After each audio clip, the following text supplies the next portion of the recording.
Well, hello there. Alright, there's something funny about that. Well, what is this now? What'd they do, park it in a swamp?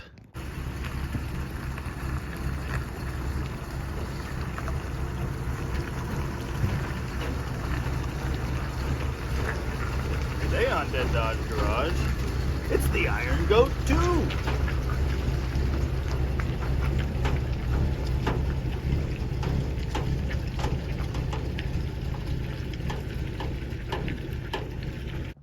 The dome light works. What is that? The glorious pile you see before you today is a 1982 Dodge W150 Power Ram. They changed to Power Ram from the Power Wagon name in 1981 because branding. I set out on a cross-state line odyssey to sell the banana van this weekend. And on the way back, I decided I couldn't stand having an empty trailer, and I started looking for gems. And this is what I found. It was up a humongous hill in Corbett, Oregon. I might have overpaid for it slightly, but I had to have it, and I'll show you why. If you've watched any of the off-roading videos I've uploaded recently, you've seen my 1985 Dodge W150, the Iron Goat. It's extremely similar to this thing. Unfortunately, I don't own it anymore, and even though it's only been like 4 months, I'm already nostalgic. So imagine my surprise and delight when I found this one. It's exactly the same truck, but just a little extra. For example, there's no ankle vent. The seat's just as bad, but it's got this deluxe saddle cover, and it actually seems better to sit in. Time will tell.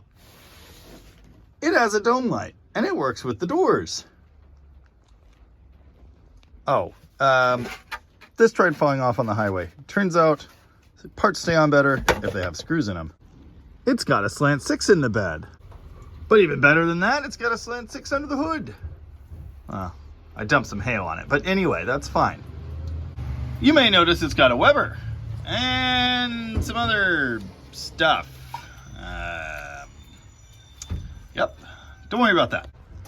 It's already got a battery hold down of sorts, so I probably won't send it into the fan like I did the last truck. It's got some custom wiring. But surprisingly, everything works. Except the low beam headlights.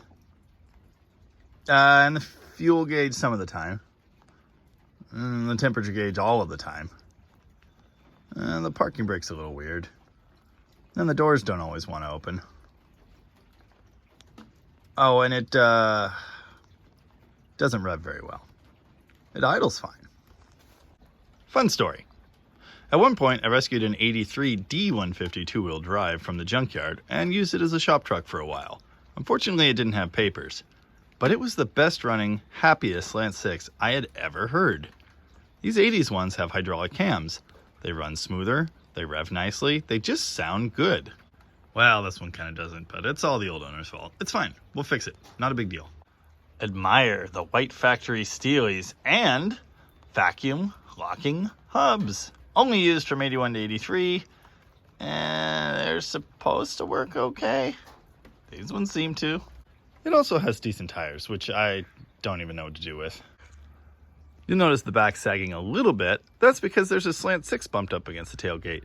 With that out, it actually sits up a bit in the back, unlike the 85, which had destroyed rear suspension. I am trying to save money up for other things, but I had to have this truck. I have no regrets, and I'm going to have some fun with it. Look forward to some more off-roading, hill climbing, tree bouncing episodes coming soon. Alright, I got to give this thing the 5-minute fix, and then we'll see how it drives. One important thing missing from this truck that the Iron Goat had is a winch. So that's definitely on the list. It was a cool installation. I cut that panel back there out, cut out the section behind the license plate, cut down a universal winch mounting plate, bolted it to the frame, slid the winch in there. Had to do a little bit more clearancing. Worked really well. Oh yeah, and the gun rack. You know, for all the guns I carry around. You know, the thing that made the Iron Goat great was the crawling. This is in high range. It's incredible. The Weber kind of sucks.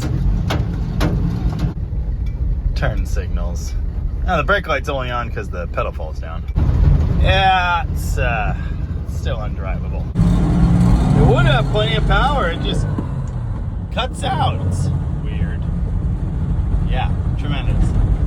Well, I think I'll be smashing the Weber with a hammer and putting the old BBD back on. Yeah, this is gonna get old fast.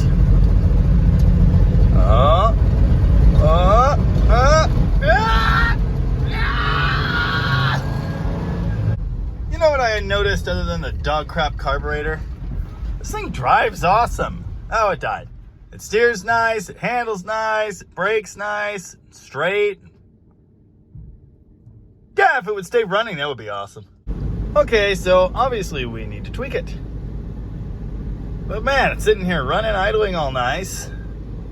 The heater's boiling. It's actually got face vents, which is interesting. Usually non-AC models do not have that. I don't know if that's something particular to the early 80s. Both my 85s definitely just had blanks there. It's got a stereo that probably doesn't work. But it actually, it smells nice. Feels nice to drive. Yeah, I don't know. Yeah, I still overpaid, but it's pretty awesome. Ooh, custom. Something's rotten in Denmark. As soon as I opened the hood, it idled down and started shaking and sounding like crap. Earlier, I nudged this guy and it started running all good. I thought maybe it was because the fuel line was kind of kinked. It didn't seem right at the time, but I thought I'd go with magic. Yeah. Something's weird here. Oh, the Thackeray's gotta go. Well, I guess I'm not driving it to work. Tune in next time when I figure out why this thing's possessed. And hopefully we get it on a trail.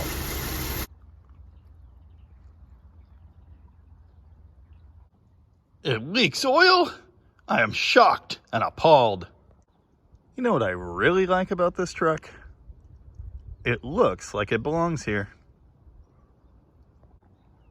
Mm-hmm.